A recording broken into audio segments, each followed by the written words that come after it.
Don't take them away. I won't. Not this time. Seattle rain hammers an overpass as Adrian Cole, navy suit and red tie, a CEO, orders the car to stop. A 7-year-old steps from the shadows clutching 2 crying infants. "Please don't leave us," he whispers, a chipped red toy truck sliding to Adrian's shoes. Grief surges. Save them and risk everything, or walk away and lose himself. What will he choose? The cameras loved Adrian Cole.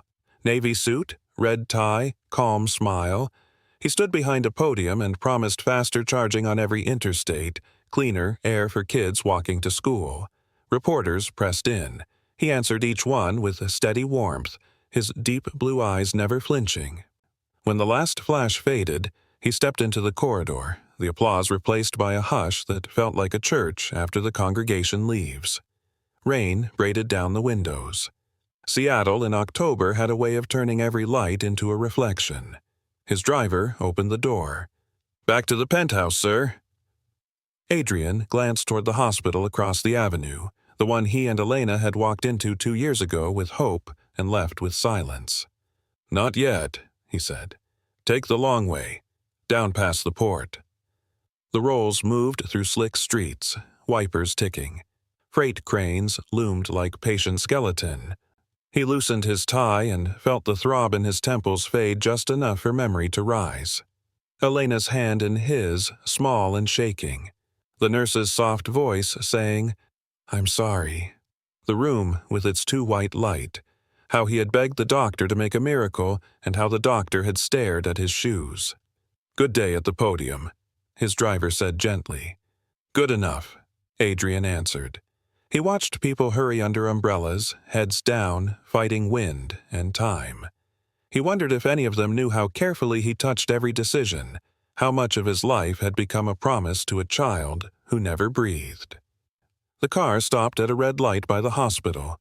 Through the glass he saw a father lift a little girl onto his shoulders, her pink rain boots dripping. She pressed a paper cup against the window and drew a crooked smiley face with a finger. For a second, Adrian almost smiled back. Then the light turned, and they were gone. His phone vibrated. Elena's name filled the screen. He hesitated, then answered. "I'm heading home soon." "You sounded good on TV," she said, voice even, careful. In the background he heard the quiet, the echo of their large house where every sound traveled too far. "They'll give you the federal contract." "It won't matter," he said, "if the work doesn't help the right people." "Helping the world is easier than us," she said. Not unkind, just true. He pictured her at the kitchen island, sketchbook closed, coffee going cold. The distance had a shape now, built of empty rooms and the things they didn't say. "Drive safe, Adrian." "I will."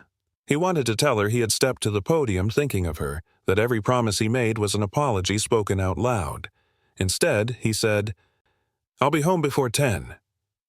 The call ended with the soft click of 2 people who still wore their rings and could not find the door they once opened with a look. They passed the waterfront. Ferries cut white lines through black water. The sky hung low, a dark ceiling stitched with rain. Under the overpass, the Ahasa of the city gathered its shadows. Shopping carts, blue tarps, a scattering of paper cups that looked like tiny white boats. Adrian rubbed his palm along the leather seat. He remembered the hospital gift shop, how he had bought a red toy car with a chipped fender and tucked it into a drawer meant for a nursery. He had never given it away. Some afternoons he took it out, turned it over, and set it back like a confession he could not speak. "You all right back there?" the driver asked. "I'm fine," Adrian said. He wasn't. He had a great life, the papers wrote. He also had a hallway he did not walk at night, because quiet made the house feel like a question. A gust hit the overpass and rattled the guardrail. Somewhere ahead, a horn tapped twice. The rain softened, then deepened, as if the night had decided to start over. The car eased onto the ramp. Water drummed the concrete belly above them, a sound like applause and thunder at once. Adrian leaned closer to the glass. A shape flickered at the edge of the guardrail. Not a car, not a cart. Small, still. He felt it before he understood it, the way you feel a word you have forgotten forming on your tongue. "Sir?" the driver asked. "Slow down," Adrian said, his voice low, certain. He pressed his hand to the glass, eyes narrowing into the rain. "Do you hear that?" "Hear what?" Adrian held his breath. Somewhere in the storm, something cried. The driver eased the rolls to the shoulder. Rain slashed across the windshield, a curtain of water that blurred the concrete pillars. Adrian lowered the window. The sound came again, thin, fragile, almost swallowed by the storm. A child's cry. "Stay here," Adrian said, already pushing the door open. The cold hit like a blade, soaking his suit in seconds. He moved under the overpass, shoes splashing through shallow pools. The city above rumbled with trucks, but beneath it was another world. Cardboard flattened against stone, bottles lined along the wall, and a faint glow of a candle guttering against the wind. Then he saw him. A boy, no older than 7, crouched in the shadows. His arms wrapped tightly around 2 infants swaddled in damp rags. The boy's hair clung to his forehead, eyes wide and hollow. Beside him, a chipped red toy truck lay on its side, one wheel missing. Adrian knelt slowly. "Hey," he said softly, voice cutting through the rain. "It's all right. You're safe." The boy shook his head. "Please don't chase us away. We'll be quiet." His words cracked, barely louder than the storm. Adrian swallowed hard. Every image of the hospital surged back. Elena's tears, the empty cradle, the silence of loss. He reached out a hand, but didn't touch. "I'm not here to hurt you. I can't leave you here." The boy pulled the babies closer, one of them coughing weakly. People try to take them, to sell them." His voice trembled. "You'll do that too." "No," Adrian said firmly, steady blue eyes locking with the boy's. "No one will take them. No one will hurt you. I promise." For a long moment, only the rain answered. The boy studied him, searching for the lie. Finally he whispered, "They're hungry." Adrian nodded, his throat tight. "Then let's get them somewhere warm. To a doctor. Please, let me help?" The boy hesitated, clutching the toy truck so hard the chipped paint pressed into his palm. Then, slowly, he gave the smallest nod.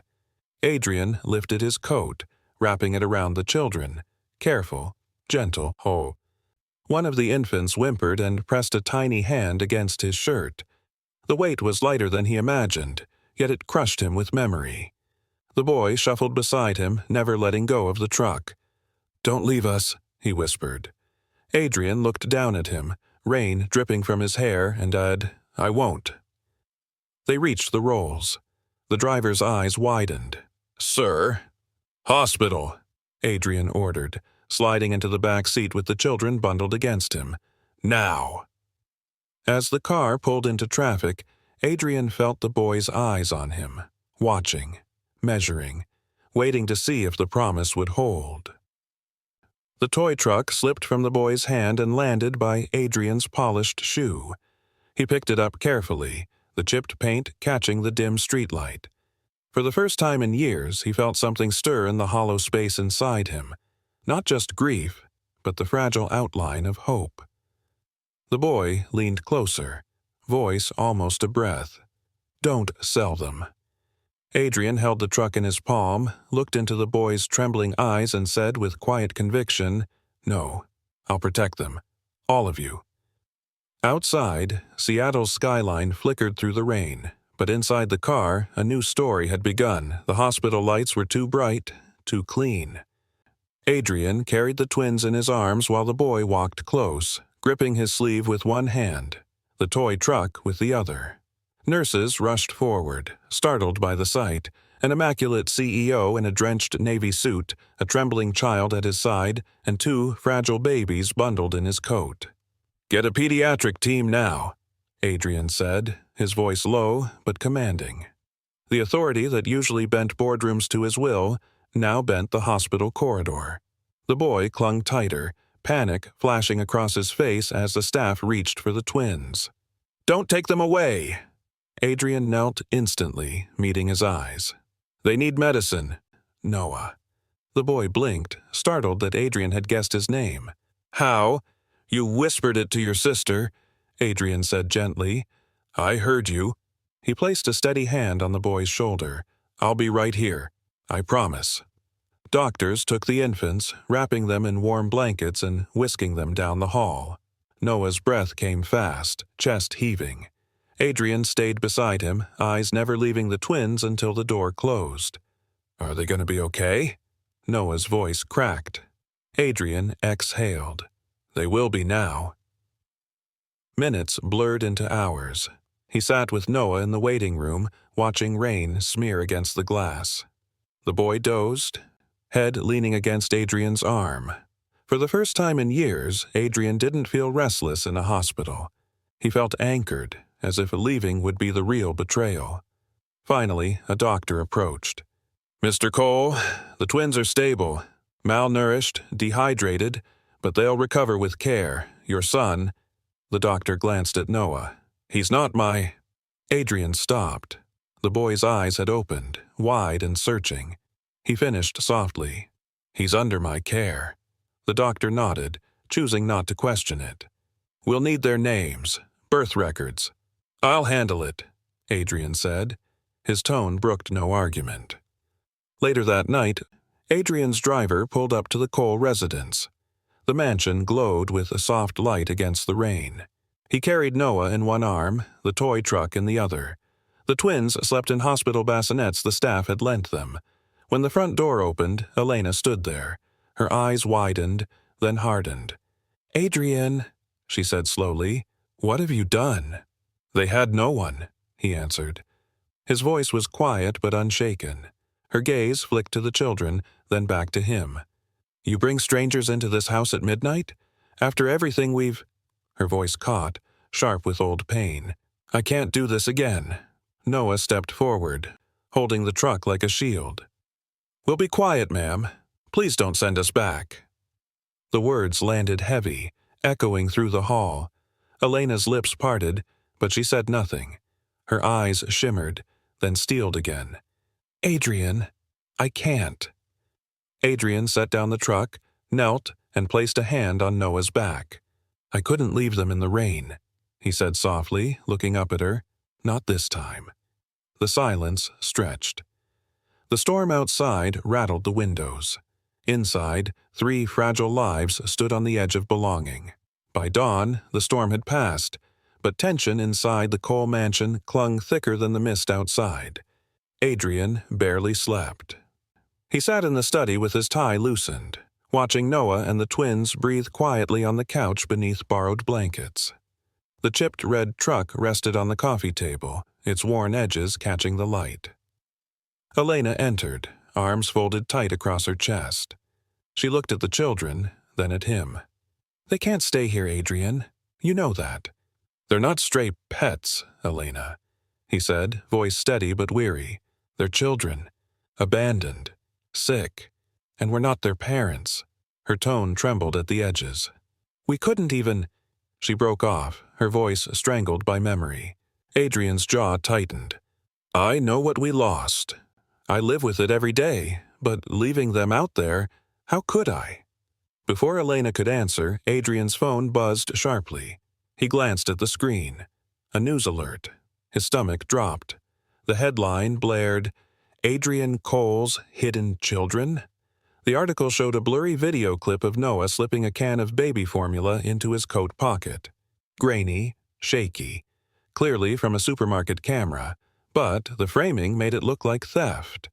The headline spun the story into scandal. Elena read over his shoulder. "Oh no." "Volt span," Adrian muttered. "Graham Pike's fingerprints are all over this." Within minutes, more notifications flooded in. Blogs, social feeds, news outlets. Stock tickers showed Cole grid plummeting. Commentators speculated on secret families and financial improprieties. Elena's eyes burned into him. "This is going to destroy you." "I won't use those children to clear my name," Adrian said firmly. Not for sympathy. Not for headlines. A soft rustle drew them both. Noah stood in the doorway, clutching the red truck. His face was pale, eyes darting between them. I didn't steal it, he whispered. The man at the store, he said I could take it. He knew we had no money. Adrian crouched down, placing his hands on the boy's shoulders. I believe you. But the pictures, they make it look bad. Noah's lip trembled. Are you mad at me? Adrian shook his head. No, son. I'm mad at the people who did this. Behind him, Elena closed her eyes, overwhelmed. She remembered another hospital headline from years ago. Adrian smiling for cameras just days after their loss, while she had hidden in their bedroom, unable to face the world. He had buried his grief in work. She had buried hers in silence. Now, with this boy and his sisters standing in their kitchen, grief had returned. Different faces, same ache. The phone rang again. Adrian answered curtly. A board member's voice trembled through the line. Adrian, the Federal Contract Review Board is seeing this everywhere. If you don't address it, VoltSpan will eat us alive. I'll handle it, Adrian said, and hung up. Elena stared at him. Handle it how? You can't protect the company and these children at the same time. Adrian's voice was low, but it carried steel. Watch me. Outside, the rain picked up again, tapping against the glass. Inside, Noah hugged the red truck tighter, eyes fixed on Adrian as though trying to measure whether promises could be trusted in a world where adults always broke them. The morning news cycle hit like a hammer. Every screen in the Cole mansion glowed with the same words. CEO Adrian Cole hides children. Scandal before federal contract. Anchors spoke with smug certainty. One even said, looks like family secrets may undo Seattle's clean energy golden boy. Adrian muted the television, his jaw tight. He knew exactly who was behind it. Graham Pike had been circling this contract for months, waiting for blood in the water, and now he had it. In the kitchen, Elena stood stiffly, hands wrapped around a mug she hadn't touched. It's already everywhere, she whispered. Investors are pulling out. If Colgrid loses his contract, we won't, Adrian cut in. But the weight in his voice betrayed doubt. At the table, Noah sat silently, the chipped red truck clutched against his chest. His eyes darted between them, wide with fear. Finally, he whispered, Are the babies in trouble because of me? Adrian knelt beside him, voice steady. No, Noah. This isn't your fault. None of it. But people think we're bad. Noah's lip trembled. That we're stealing. Adrian's throat tightened. He glanced at Elena, who looked away, unable to meet his eyes. He placed a hand over Noah's. The truth has a way of coming out. I promise you, I'll fight for that truth. By mid-morning, Adrian's office line blazed with calls. The Federal Highway Commission demanded explanations. Shareholders panicked. VoltSpan's media arms pushed the narrative harder. Cole's children exposed. Illegitimate heirs threaten EV empire. Adrian refused every request for comment. Protecting the children mattered more than defending himself in headlines. But each refusal only deepened suspicion. At noon, the first protester appeared outside Colgrid headquarters with a sign. No tax dollars for liars. Cameras swarmed. By evening, the number had tripled. Back home, Elena confronted him. You're letting this destroy everything you built. Why won't you speak? Because speaking means putting those children on display, Adrian said, his voice hard. They've already been used as pawns once, not again. Elena's eyes flashed. And what about us? About me? Do I have a say in this? Adrian paused, then softened. I know this isn't what you wanted. I know you're afraid. Her voice broke. I'm afraid because I remember. I remember the nursery, the silence after. I can't bury another child, Adrian. I can't open my heart just to lose again. The room went still. Noah listened from the doorway, hugging the toy truck so tightly his knuckles whitened. Adrian turned toward him. "Noah," he said gently, "no one is going to lose you. Not while I'm here." For a moment, Noah looked like he wanted to believe, but then he dropped his gaze as if the weight of broken promises from his past still pressed too heavy. Adrian rose, his eyes storm dark. "Graham thinks he's won. But this fight isn't about contracts anymore. It's about them." He looked back at Elena, his voice quiet but resolute. "I won't leave them behind. Not this time." Outside, rain pounded harder, as though the whole city was listening. That night, the house was quiet except for the steady patter of rain against the windows. Adrian paced the hallway, unable to sleep. His company was bleeding in the headlines. Elena had shut herself in their bedroom, and 3 children, strangers only yesterday, now slept under his roof. He passed the guest room. The door was ajar, light spilling out. Inside, Noah sat cross-legged on the floor beside the twins' bassinets. He rocked gently, whispering words too soft to catch. Adrian leaned against the doorway, listening. "Mila, don't cry," Noah murmured, stroking one baby's cheek. "June, your brother's here. I'll keep you safe. I promise." The lullaby wasn't polished. It was broken, stitched together from fragments of songs a child had half heard somewhere. Yet it was enough. The baby's cries faded into soft breathing, their tiny fists unclenching. Adrian felt something stir in his chest, sharp and tender. He thought of the hospital again, of Elena's face turned toward the wall, of the emptiness in the nursery they had never dared to enter since. Noah reached for the chipped red truck and placed it between the bassinets, as if it were a guardian watching over them. "See? They're not alone." Adrian stepped closer. "You're a good brother," he said quietly. Noah looked up, startled. He shrugged, as if embarrassed. "Somebody has to be." Adrian knelt beside him. "You don't have to carry this alone anymore." For a moment, Noah studied his face, searching for cracks in the promise. Then he gave a small nod.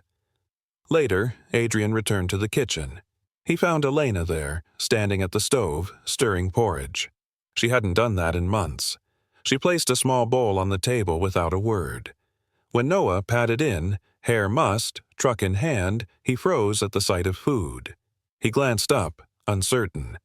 "It's for you," Elena said, her voice low, almost awkward.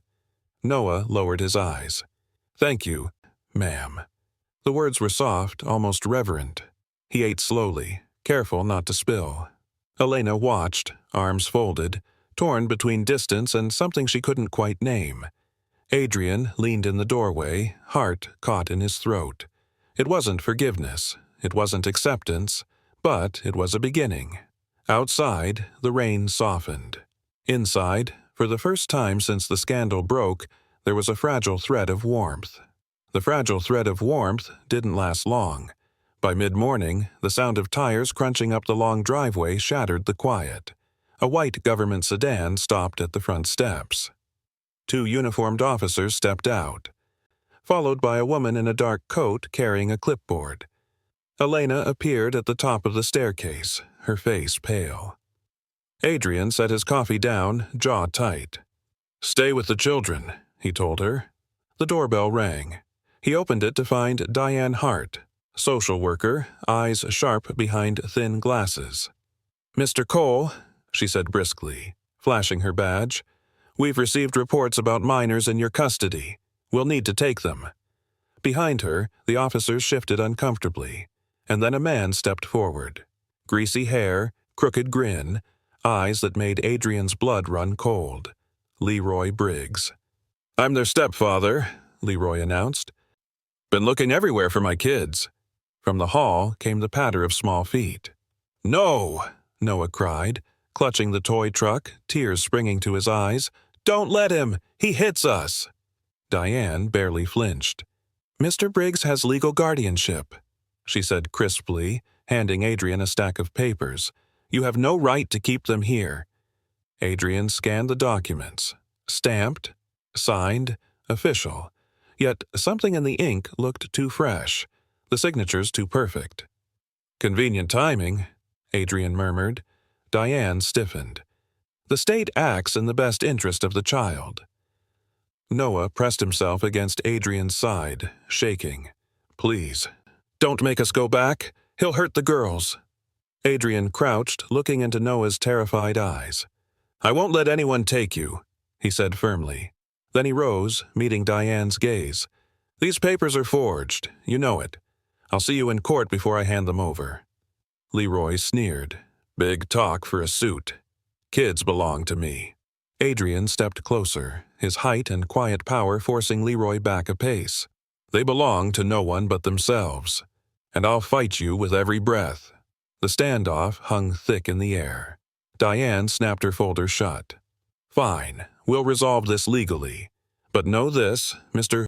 Cole, interfering with custody will not end well for you."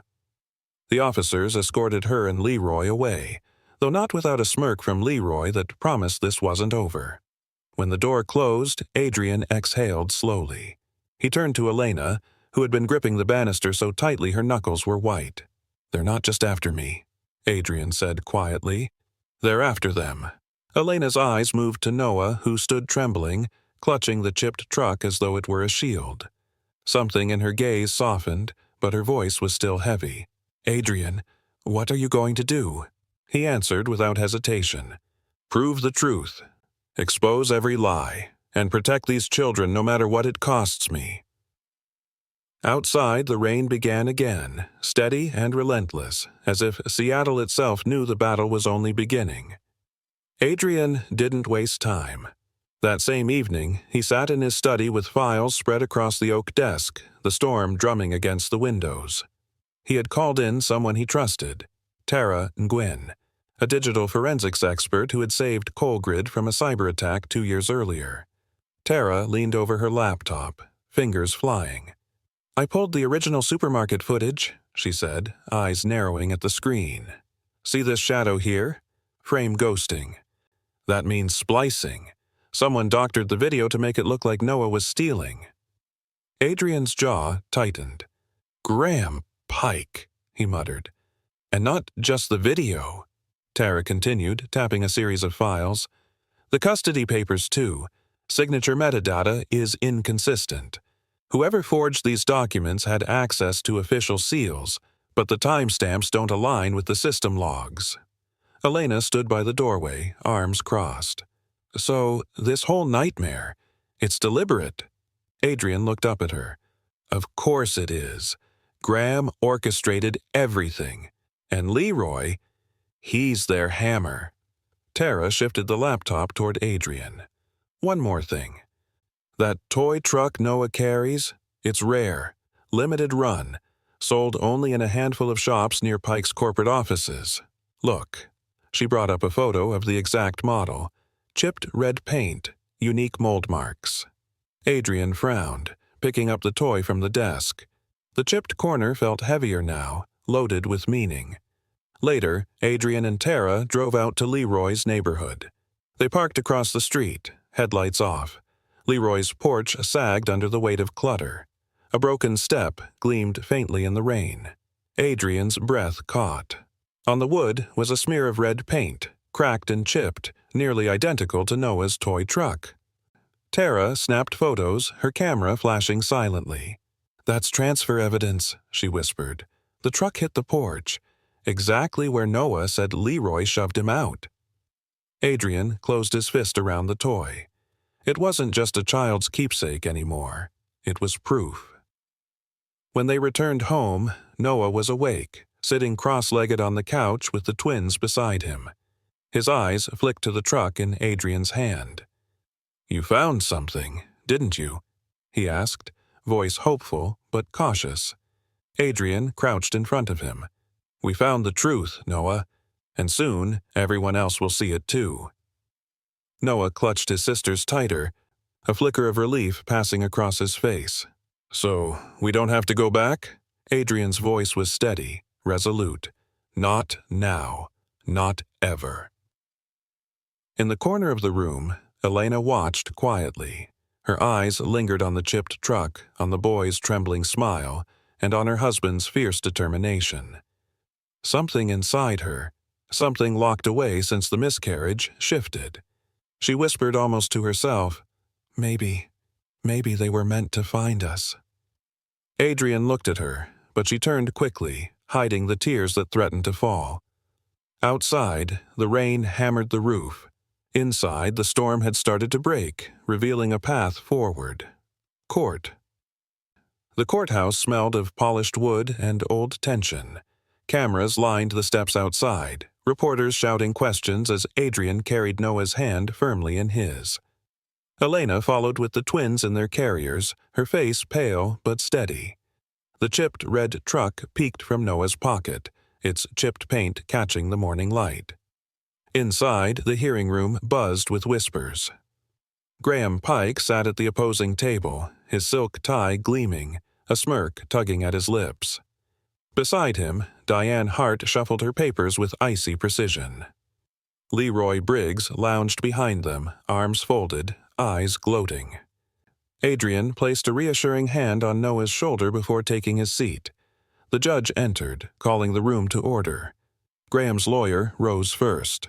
Your Honor, we submit indisputable video evidence showing the boy, Noah Briggs, engaging in theft. Mr. Cole has concealed these children in his home, undermining state custody law. This behavior calls into question his fitness, not just as a guardian, but as a businessman competing for federal contracts. A screen flickered to life, playing the doctored supermarket footage. The grainy image showed Noah slipping a can into his coat. Murmurs rippled through the room. Noah's face crumpled. He buried his head in his arms, whispering, "It wasn't like that." Adrian clenched his fists, fury tightening his chest. But before he could speak, another voice rang out. "Wait." Elena stood. She stepped toward the screen, her voice clear though her hands trembled. "Look closer, Your Honor. Watch the outline around the boy's hand. The shadows don't match. The pixels ghost at frame 17. The judge leaned forward. Elena's finger traced the frozen screen. This was edited, badly. Anyone with an eye for detail can see it. Graham's lawyer scoffed. "Objection! She is not an expert witness." But the judge held up a hand. "Overruled. The point is clear. This video is suspect." For the first time, Noah lifted his head. His wide eyes locked on Elena, shining with fragile hope. She offered him the faintest nod, as if to say, "I believe you." Adrian felt something shift in the room. The smear campaign had cracked. The judge turned back to Graham's table. "Mr. Pike, if this evidence is falsified, the court will pursue contempt. Continue with caution." Graham's smirk faltered. Diane's pen tapped nervously. Adrian sat taller, his hand still steady on Noah's shoulder. The battle was far from won, but for the first time the truth had a voice in the room. Noah whispered, almost too soft to hear, She helped me." Adrian squeezed his hand gently. Yes, she did. Outside, rain streaked down the courthouse windows, but inside, a light had pierced the storm. The courtroom was packed the next morning. Every seat taken, every eye fixed on Adrian, Elena, and the 3 children huddled beside them. The chipped red toy truck rested on the table, its scarred paint glinting like a silent witness. The judge called the next testimony. A neighbor from Leroy's street stepped forward. An older woman with kind eyes and weathered hands. She took a shaky breath. "I saw it. One night, Leroy shoved that boy out onto the porch. The truck fell from his hands. I heard it clatter against the step. When the boy tried to go back inside, Leroy slammed the door." A hush swept the room. The bailiff lifted a clear evidence bag. Tiny paint flakes collected from Leroy's porch. "Matched to the toy truck," he said firmly. "Lab confirmed." Noah's eyes widened. His grip on Adrian's hand tightened until his knuckles went white. For the first time, his trembling stopped. The prosecutor turned to Diane Hart. "Miss Hart, Can you explain why your bank records show deposits traced directly to VaultSpan accounts? Gasps rippled. Diane paled, fumbling her papers. I was following protocol. Protocol doesn't pay five-figure transfers, the prosecutor snapped. The judge's gavel cracked. Enough. This court will not tolerate forged evidence, bribery, or abuse. His gaze swept from Diane to Leroy to Graham. You've conspired to exploit children and undermine justice. Graham shifted uncomfortably, his earlier confidence unraveling. Leroy cursed under his breath. Diane crumpled into silence. The judge turned to Adrian.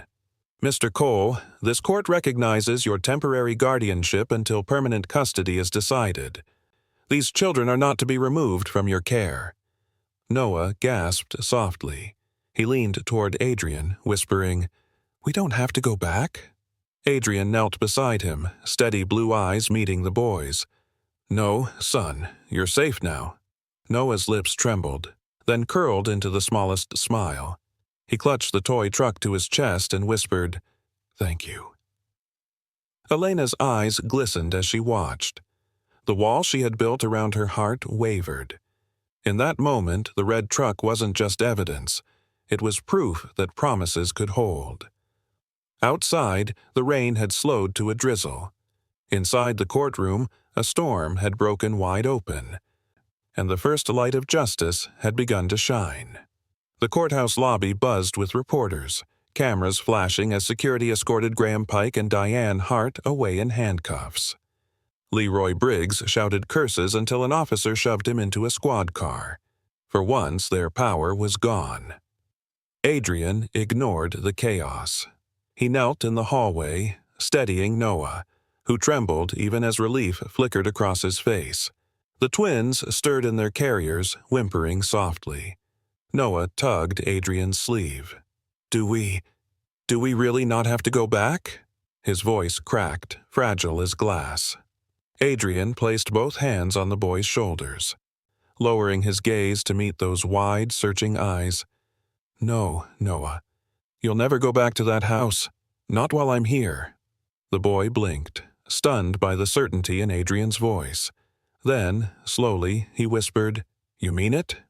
I've never meant anything more, Adrian said, his throat tight. Noah pressed the chipped red truck into Adrian's palm, as though testing him. Then, keep it, so you don't forget. Adrian closed his hand around the scarred toy, the weight of it heavier than steel. I won't forget. Not ever. Behind them, Elena lingered near the courtroom doors. Her eyes softened as she watched her husband, so strong in the boardroom, yet so tender now, kneeling before a broken child. For years, grief had built a wall between them, but this moment carved a crack through it. A journalist called out, Mr. Cole, any comment about the scandal? Adrian rose, keeping Noah's hand in his. His deep blue eyes met the swarm of cameras. My only comment is this. Justice matters. No child should be used as a weapon in a game of power. His voice carried calm authority. No need for theatrics. The crowd hushed. For a moment, even the reporters seemed to sense they were witnessing more than a headline. They were watching a man reclaim his humanity. As they stepped into the rain, Noah clung close, his sisters bundled against Elena's side. Adrian opened the car door, guiding them in. He looked back at the courthouse, at the fallen enemies who once thought themselves untouchable. Justice had begun its work. But for Adrian, the fight was no longer about business rivals or contracts. It was about family, about keeping a promise whispered under an overpass in the rain. Weeks later, Seattle's autumn rain still poured steady, but beneath the overpasses, something new began to take shape. Heated pods lined the concrete walls, glowing softly like lanterns. Solar-powered charging stations hummed quietly. Volunteers handed out blankets, bottles of formula, and warm meals. Adrian stood with Noah at his side, the twins bundled against Elena's chest. Cameras flashed, but this time the story was different. Reporters didn't shout about scandal. They whispered about a CEO's vow. He cleared his throat, speaking into the microphone. 2 months ago, I stopped my car because I heard a cry under a bridge. I found 3 children abandoned in the rain. That night changed everything. Today, we launched the Warm Bridge Initiative. Safe shelters, food, and legal support for families who have nowhere else to go. No child should sleep on concrete again. Applause rippled through the crowd. Behind him, a banner read, Warm Bridge, powered by Cole Grid. Noah tugged at his sleeve. You built this. Because of us? Adrian knelt, blue eyes steady. Because of you. You showed me where the real work begins. Elena watched them, her heart tightening. For so long, she had been afraid to open herself again. But seeing her husband pour his grief into something so selfless stirred something she thought she had lost. Later, after the ceremony, they walked together through one of the shelters. A young mother rocked her baby in a heated pod, tears on her cheeks as she whispered thanks. Noah peeked in, then glanced up at Adrian. She doesn't look so scared anymore. That's the point, Adrian said softly. Elena laid a hand on his arm. You turned pain into something good. He looked at her, his voice quiet. Maybe we can too. For the first time in years, she didn't look away. She pressed her cheek against Mila's soft hair and whispered, maybe. Outside, the rain kept falling, but inside the shelter there was warmth, light against the storm. The school auditorium smelled faintly of crayons and floor polish.